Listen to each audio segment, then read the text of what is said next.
Back to my channel, and for today's video we are here at Barangay Panungyan, Mendez, Cavite, just around 5 minutes from Tagaytay. Dyan lang siya guys, along this road. Ito yung concrete road, napakalaki. Ayan yung bahay guys for only 3 million, accessible by car and motorcycle. Ayan po yung bahay, 3 million, bakuran po yan, 162 square meter. Ayan, may perimeter fence, patapos na po siya. Malapit na po ang turnover. If you're looking for a lot, the property na malamig guys for retirement, I definitely advise this one. This is 520 meters above sea level. Ang turnover is month of August for this house. Titira nyo namin kuryente with tubig siya. Alright? So ngayon napakalamig guys. It's 5:30 PM. Napakalamig po dito ngayon. So ayan, papakita ko sa inyo yung bahay. So ito guys, ito yung kalsada niya. Ayan. So kasya yung dalawang sasakyan. Ito sa sementohan to. Alright. I will show you the drone shot sa end of the video. So ito po yung kalsada. Alright. Tapos yan, sa sementohan din yan.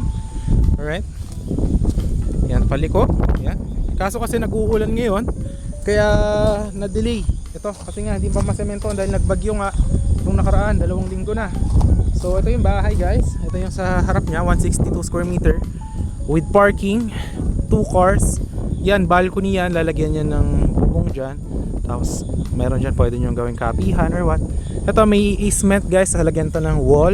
Dito lalagyan ng parking na gate. Yan, napakalaki, kasya yung 2 parking. Tapos sa sementohan, napakaganda ng view. Ayan siya guys. Ayan, may Poso Negro na din yan. So dito sa kabila, sa sementohan din to. Ayan, lalagyan din ng bakod. Alright. So yan. Ang turnover nito guys is full finish, as in titira na lang po. With balcony, with parking garage, may gate po. Okay, so ikutan po natin para makita nyo din. Okay, let's go. So ito yung hagdan. Okay, ayan. So ito yung pinto na naka-sliding na. Ito yung pinto guys. Ayan. So yan, lalagyan yan ng salamin. Alright, ito naka-tiles na din. Ganyan yung mga ilaw, naka-chandelier. Ayan, pwede natin buksan. Wait. Naka-modern breaker na din siya guys. Ayan. Tapos ito for August, turnover na po ito, no? Ayan, yan yung sa living niya, yung kitchen. Ito yung room, CR, room. So buksan natin to para makita niyo. Wait lang ha. Wait lang. Dito yung sa kitchen, yan, naka-tiles na yan lahat. Alright. Yan, para maliwanag. Ganyan yung chandelier. Alright. Ayan, para maganda. Alright, may ilaw na. Sa kabila, buksan din natin. Wait. Buksan din natin dito sa kabila.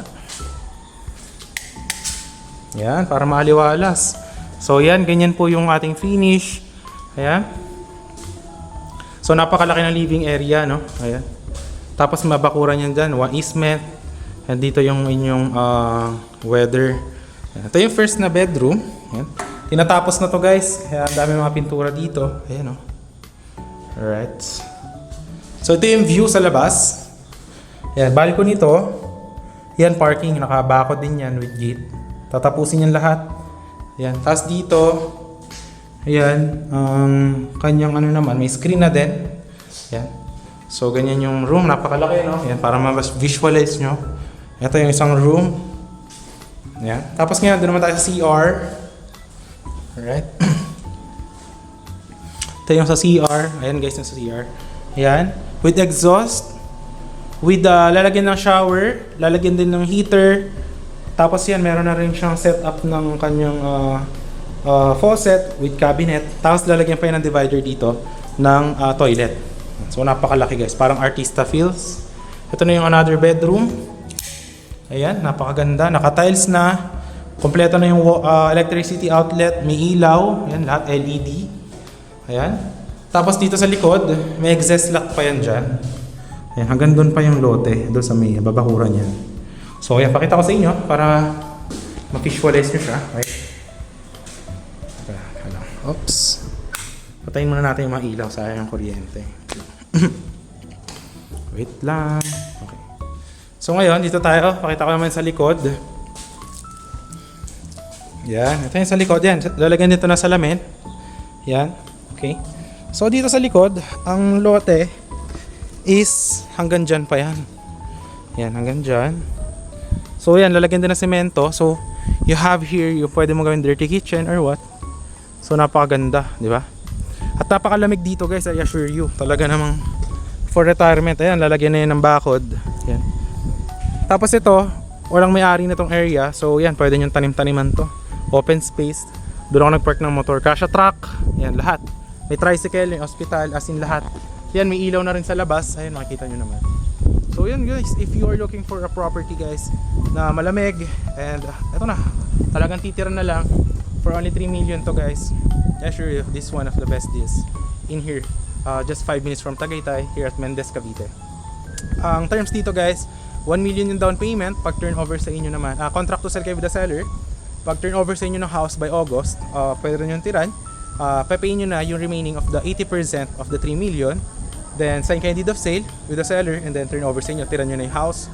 And then the remaining 20% is tsaka nyo na lang babayaran sa kanya once the seller handled the title over to you na nakatransfer na sa ninyo together with the tax declaration. So yun lang naman guys, yun lang naman yung ating info about the house. Ikutan ulit natin doon sa may harap para makita nyo ulit. Yan, okay. Napakaganda guys, ang laki ng living area. Tapos 162 square meter. Ayan. Napakalamig. Ito, gagawan pa ng balcony. Ayan oh. Diba? Ang lamig guys. Sa promise. Ayan, lalagyan ng gate yan dyan sa parking. Ayan, yung view. Ayan, may kalsada yan ha. Ayan oh, nandun na yung kalsada. Ito na lang. Nagbagyo lang kasi ngayon. Ayan. Hanggang dyan. So, yun lang guys. Maraming salamat sa panood. And I do hope na ma-assist ko kayo regarding this one. So, yun. If you're interested, dyan naman yung Viber WhatsApp ko. Nagulo na yung buhok ko dito dahil lang hangin guys, as in. So yun lang. For now, ipapakita ko yung drone shot of this property going to the Tagaytay, going to Bayan and all, no? So yun lang guys, maraming salamat po na sunod and see you in the next vlogs of this one.